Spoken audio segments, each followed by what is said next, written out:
C'est avec les objectifs de débattre et réfléchir sur les problèmes épineux de la République démocratique du Congo et de la province du Grand Bandundu en particulier, proposer des solutions et exercer des contrôles citoyens que l'Assemblée provinciale citoyenne du Grand Bandundu a ouvert ses portes le samedi 20 avril 2024 dans la salle de plénière de cette institution citoyenne avec la présidence de l'honorable président Dan Idimankanda. Venus des différents coins de l'espace Grand Bandundu, les honorables citoyens, après lecture et adoption de points inscrits à l'ordre du jour, ont poussé leurs réflexions par commission sous le principal thème du jour, le système démocratique de la RDC. Avant de passer au débat contradictoire, c'est d'abord l'exposition des résultats des travaux exercés dans les commissions. Cette initiative est première depuis l'accession du pays de Lumumba à l'indépendance et celle-ci est dans le cadre du programme ACTE 2023. Cette session inaugurale du mois d'avril a été circoncis par un discours piquant de l'honorable président Dan Idima. Très chers compatriotes, mesdames et messieurs, les représentants des associations de la société civile, mesdames et messieurs de la presse, chers membres du bureau, distingués invités, tout protocole respecté. Règle de politesse oblige. Permettez-nous, à l'occasion de l'ouverture de cette assemblée parlementaire citoyenne du Grand Bandundu, de bien vouloir nous acquitter de ces devoirs de reconnaissance en vous souhaitant la bienvenue à tous et à toutes. Très chers compatriotes, la République démocratique du Congo traverse une étape particulière de son histoire. Tous les secteurs de la vie nationale sont ainsi engagés dans un processus d'imitation profonde à la persistance des expériences tout aussi malheureuses que meilleures.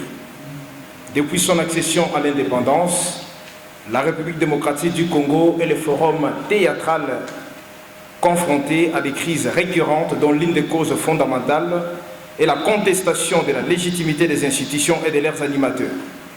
En vue de mettre fin à cette crise chronique de légitimité et donner à notre pays la chance de se reconstruire, les représentants de la société civile, les forces vives de la nation et les acteurs politiques se sont convenus à Sun City de mettre sur pied une nouvelle constitution sur base de laquelle le peuple congolais devait se choisir souverainement les dirigeants au terme d'une élection libre, crédible et transparente. Sous cet angle, l'élection démocratique s'aperçoit comme un remède à la crise de la légitimité des institutions et de leurs animateurs. Elle est considérée en même temps comme un tremplin pour la construction d'un État et une voie de sortie pour l'avènement d'une société véritablement démocratique. Après avoir organisé 4 processus électoraux, soit en 2006, en 2011, en 2018 et en 2023, notre pays, la République démocratique du Congo, serait un modèle d'un État véritablement démocratique, tant sur le plan universel qu'en Afrique en particulier.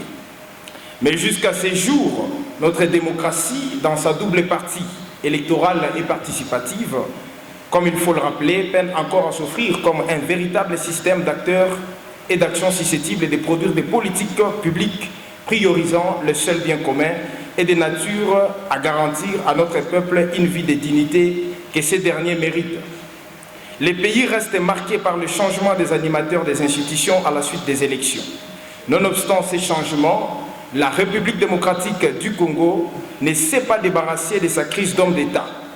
La gouvernance publique reste encore dominée par des pratiques illicites et des actes contraires au développement, au progrès, à la paix et à la concorde et au bien-être collectif. Il s'observe un réel déficit de leadership, de résonance et une crise d'éthique et de compétences au sommet de plusieurs portefeuilles ou institutions, aussi nationales, provinciales que locales. Les attributions ainsi que les missions au sein de l'État ne sont toujours pas exécutées correctement.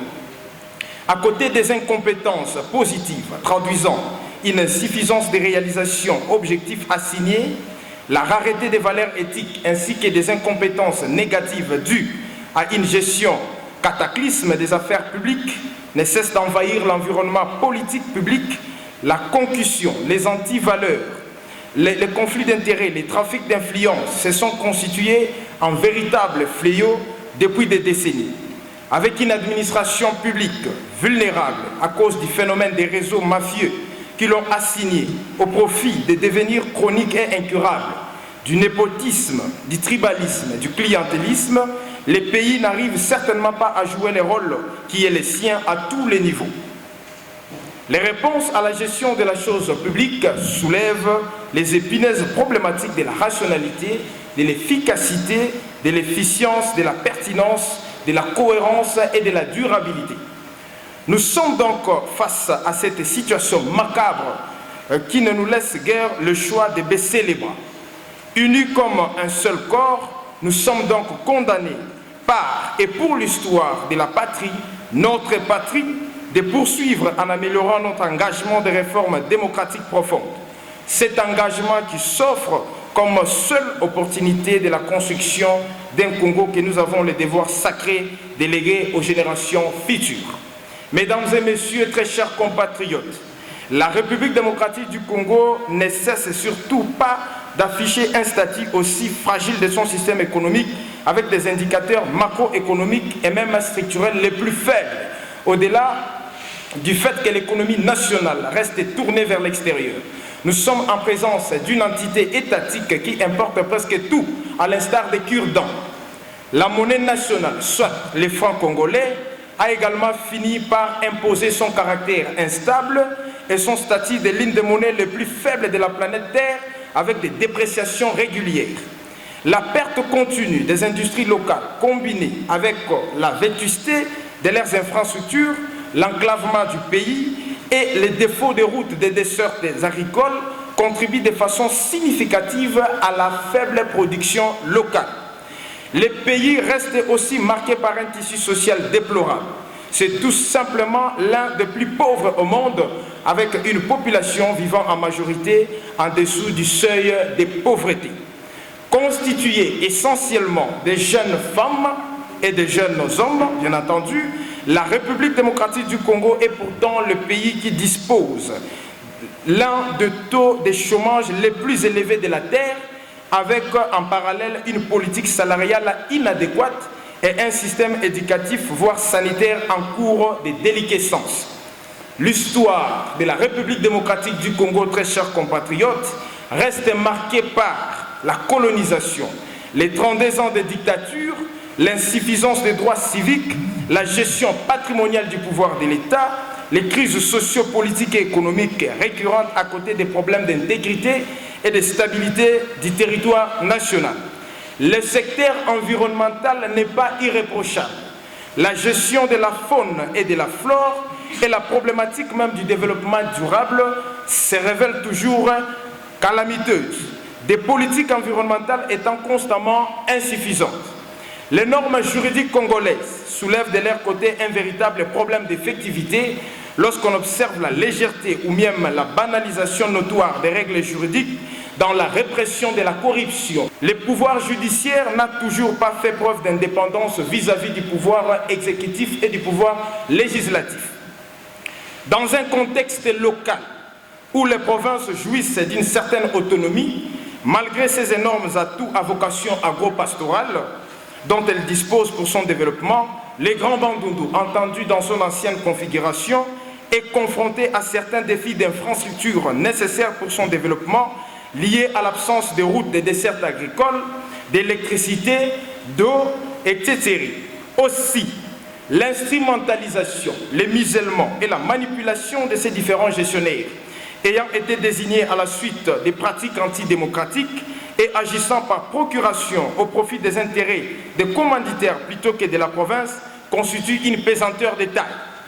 Par ailleurs, notre démocratie électorale demeure marquée par son continu caractère inachevé, suite à l'organisation partielle des différents scrutins prévus dans notre Constitution. L'existence de l'autorité de l'État dans plusieurs parties de notre territoire national, source de manque de paix et de sécurité, ainsi que des violations massives des droits humains, mais aussi l'illégitimité de la majorité des gouvernants et des institutions publiques, notamment du niveau urbain, municipal et local, avec comme corollaire l'insalubrité et le non-décollage des entités territoriales décentralisées.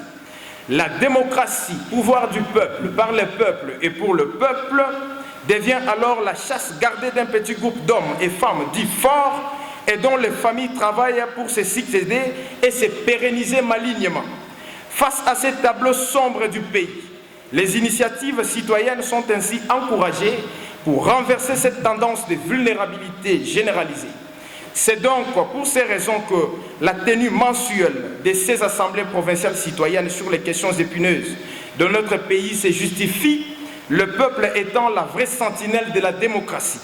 Ces assemblées ont pour objectif d'appuyer les acteurs de la société civile du Grand Bandundu et ceux politiques à poursuivre la lutte en améliorant l'engagement sur les réformes démocratiques profondes, d'amener les délégués participants à ces assemblées à proposer et à participer à des actions de proximité d'autoprise en charge pouvant contribuer à corriger l'inefficacité de la démocratie au niveau local, d'encourager la participation des jeunes au débat sur les questions épineuses du pays. 19 ans après, très chers compatriotes, soit depuis 2006, que le peuple congolais s'est résolument engagé de reconstruire notre pays, la RDC, en adoptant une nouvelle constitution mettant en place un nouvel ordre politique fondé sur un système démocratique, pouvons-nous affirmer très objectivement que ce système a réalisé un résultat escompté dans le fonctionnement de nos institutions? Sinon, faut-il les rejeter ou l'améliorer? Et quelles sont les actions d'élite citoyenne les plus concrètes en termes de voies de sortie que nous pouvons implémenter pour un système politique potable sur base de laquelle nous pouvons reconstruire notre très cher beau pays? Nous lançons les assises de l'Assemblée provinciale citoyenne dans les Grands Bandundu et nous vous souhaitons un bon travail. Que la peur quitte nos esprits et que Dieu bénisse la République démocratique du Congo. Je dis et je vous remercie. Il sied de rappeler que dans chaque mois interviendra une session parlementaire citoyenne pour parler des différentes thématiques qui touchent la vie de tous les Congolais en général et des filles et filles du Grand Bandundu en particulier. Les honorables citoyens, au sortir de l'assemblée plénière, de plus de 4 heures ont tour à tour manifesté leur satisfaction. Babima modèle aïe kana bantuke conscient veut ta salam ave. Donc l'interpellation na kusonga konso citoyen bubu yake betu nyonso betu telema bwala ke ya kubela betu telema betu sasa moya ba solution sa bwala na betu kwa nantwala. Société civile que les monoko on a dit sur la population. Société civile fait vendre tout le temps à l'écoute. Ya mutike ko baka makambo ya ko nata na population. Ya ke zae mutike la na population. Ya ni ke na kati ya population. Allez vendre à distraite V. Donc société civile qui va autoriser la population de société civile andi na ke baka makambo na beto ke nata na ba mfumu sa solution ko monika. Société civile qui est à cheval entre ba mfumu na population. Akele samu na ba mfumu ya ke mpisambu na population. Message en tête que satisfaction. Peut-être mais c'est peu la mingi na ba membre nyonso ba participant nyonso ya me ya kuzabanga mpinte TV philosophie ou idée yango ya assemblée parlementaire citoyenne, mais malgré ça il y a même dimanche pour se déplacer et puis na kuvanda toute la journée pendant sukati ya ntango ya nkokila. Peut-être remercier beau et ngindu kelende ba assemblée ya salama sambo na kususumuna population na beto na kubakisa nde betke na ba problème quelquefois betke tubila over. Quelquefois, vous qualifiez une population à revendre complice. Il y a silence. Il y a n'amambignon sur laquelle on salama. Bon, on a besoin de crier la démocratie à niveau national, à niveau provincial, entité territoriale décentralisée.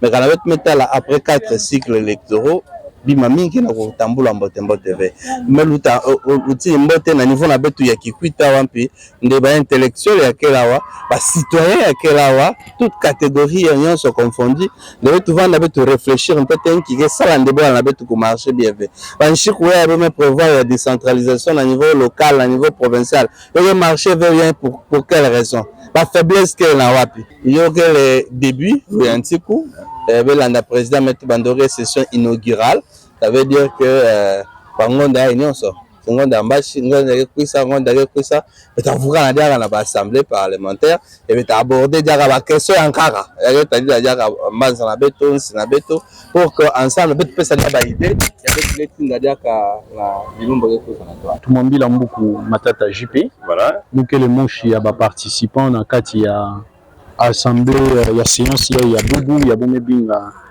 séance inaugurale ya assemblée citoyenne pour le Grand Bandundu. Mukele na kiese mingi na makambo ya mesalama awa kele initiative moshi ya betu lenda kuloshila bintuntu mingi sambu na babwala nkabete mona ba citoyen ke se réunir na ba cadre moshi samu na kutubila makambo ya bwala ko analyser ba situation nyonso ya keluta na bwala kombegeza bayo bete na ba makambo mingi na kati ya bwala na betu ba problème mingi et que betu moshi bete za banki mouve nki mutindu kuzabantu ya ba problème ina alors assise ya betu vanda na bubu ben moshi ba journaliste ben mona betu ne toucher ba question nyonso betu ne discuter comme étant des citoyens ba question ya meta la boala na betu na niveau national na niveau provincial ti na niveau local, c'est-à-dire que betu ne vana ba représentants territoriaux betu ne vana na bantu ya kikwiti awa ya keza ba réalité mingi mingi ya ke tadila boala na betu na ba milieu de vie na bo respectif.